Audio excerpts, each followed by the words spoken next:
प्रधानमन्त्री पनि भएको नेपालको इतिहासमा 12 घण्टामा एरेस्ट गर्न सक्ने हिम्मतिला छोरा जन्मेका रहेछन्।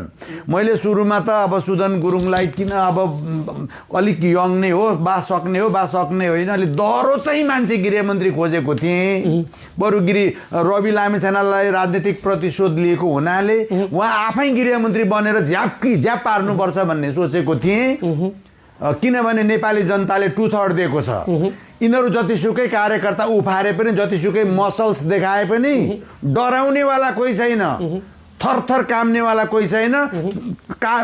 त्यो अस्तिको छानबिन कार्किक आयोग जुन छानबिन समिति बनाएको थियो नि, अब के रिकमेन्ड गराएको छ त्यो अक्षरशः लागू हुनुपर्छ। लागू भयो, त्यसकारण स्याबास भन्छु अहिलेको सरकारलाई र त्यो हिम्मत गर्नेहरूलाई। र हामीले सुदन गुरुङ त अब अलिक सक्दैनन् कि भन्ने लागेको थियो। तोरीको फुल चाहिँ उनले देखाएछन् भने जस्तो गृहमन्त्री भेटिएछ नेपालको इतिहासमा।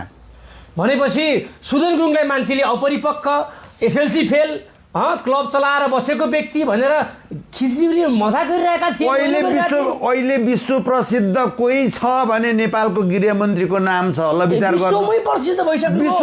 अहिले त उनको त रवि बालेनको जस्तो नाम छ। मैले त अहिले भर्खरै त्यो एनडीटीभीहरू इन्डियाका थुप्रै मिडिया विदेशी मिडियाहरू हेरेँ नि त। हेर्दाखेरि जताततै बालेन रवि लामिछाने बालेनकै जस्तै खालको चर्चित गृहमन्त्री नेपालले पायो।